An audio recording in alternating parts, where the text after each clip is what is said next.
Group C group D চাকরিহারাদের যে ভাতার মামলা, সেই ভাতার মামলায় অন্তর্বর্তী স্থগিতাদেশের মেয়াদ আজকে বৃদ্ধি হলো। মাননীয় বিচারপতি অমৃতা সিনহা তিনি এই নির্দেশ দিলেন, 2026 সালে 30 জানুয়ারি পর্যন্ত দেওয়া যাবে না ভাতা। শিক্ষাকর্মীদের ভাতা মামলায় নির্দেশ বিচারপতি অমৃতা সিনহা। গ্রুপ সির জন্য 25,000, গ্রুপ ডির জন্য 20,000 টাকা ভাতা দেওয়ার সিদ্ধান্ত নেয় রাজ্য সরকার। সেই সিদ্ধান্তের উপরই আদালতের জারি করা অন্তর্বর্তী স্থগিতাদেশের মেয়াদ বৃদ্ধি হলো আজ।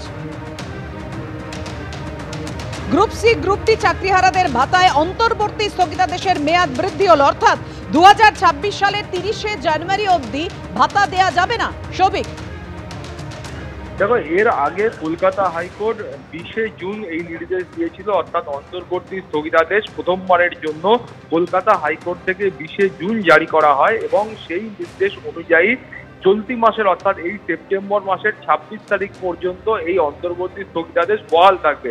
তারপরে এই মামলার আজ পরবর্তী পর্যায়ের বিচার প্রক্রিয়া আজকে কলকাতা হাইকোর্টে সংঘটিত হয় এবং সেই নির্দেশ অনুযায়ী আগামী বছরের জানুয়ারি মাসের 30 তারিখ পর্যন্ত গ্রুপ সি এবং গ্রুপ ডির যারা চাকরিহারা রয়েছেন তারা কোনো রকম ভাতা পাবেন না, সেই নির্দেশ কিন্তু আজকে দেওয়া হয়েছে। অর্থাৎ তুমি জানো যে যখন কলকাতা হাইকোর্ট এবং সুপ্রিম কোর্টের নির্দেশে গ্রুপ সি এবং গ্রুপ ডির চাকরি বাতিল করা হয়, তারপরেই সরকারের তরফ থেকে সিদ্ধান্ত নেওয়া হয়েছিল যে গ্রুপ সিতে চাকরিহারাদের 25,000 টাকা এবং গ্রুপ ডির চাকরিহারাদের 20,000 টাকা করে অন্তর্বর্তীকালীন একটা ভাতা দেওয়া হবে।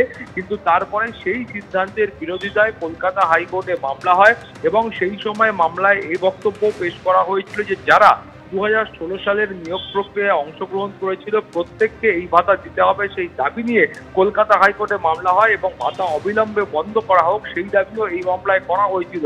ফলে তার প্রেক্ষিতেই এই অন্তর্বর্তীকালীন স্থগিতাদেশ কলকাতা হাইকোর্ট দিয়েছিল, যার মেয়াদ আজকে বৃদ্ধি করা হয়েছে। তোমার মনে থাকবে এই মামলার যখন বিচার প্রক্রিয়া সংঘটিত হয় সেই সময় মাননীয় বিচারপতি অমৃতা সিনহা তিনি প্রশ্ন করেছিলেন যে কেন এই সমস্ত চাকরিহারাদের কার্যত ঘরে বসিয়ে মায়না দেওয়া হবে, বেতন দেওয়া হবে এবং সরকার এদের কাছ থেকে এই অর্থের বিনিময়ে তারা কি পাবে, সেই প্রশ্নও কিন্তু মাননীয় বিচারপতি অমৃতা সিনহা করেছিলেন। ফলে তিনি 20 জুন যে অন্তর্বর্তী স্থগিতাদেশ দিয়েছিলেন তার মেয়াদ আজকে আরো একবার বৃদ্ধি করা হয়েছে এবং আগামী বছরের 30 জানুয়ারি পর্যন্ত এই অন্তর্বর্তী স্থগিতাদেশ বহাল থাকবে। পাপিয়া, ধন্যবাদ সৌভিক। আরজিকর কাণ্ডে ভয়েস অফ অভয়ার তরফে নিউ টাউনের সিবিআই দপ্তরের সামনে বিক্ষোভ।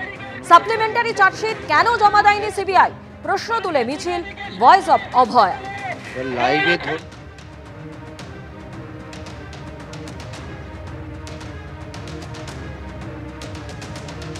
এই ছবি আপনারা দেখতে পাচ্ছেন, আরজিকর কাণ্ডে ভয়েস অফ অভয়ার তরফে নিউ টাউনের সিবিআই দপ্তরের সামনে বিক্ষোভ দেখানো হচ্ছে। সাপ্লিমেন্টারি চার্জশিট কেন জমা দেয়নি সিবিআই, প্রশ্ন তুলে মিছিল ভয়েস অফ অভয়া।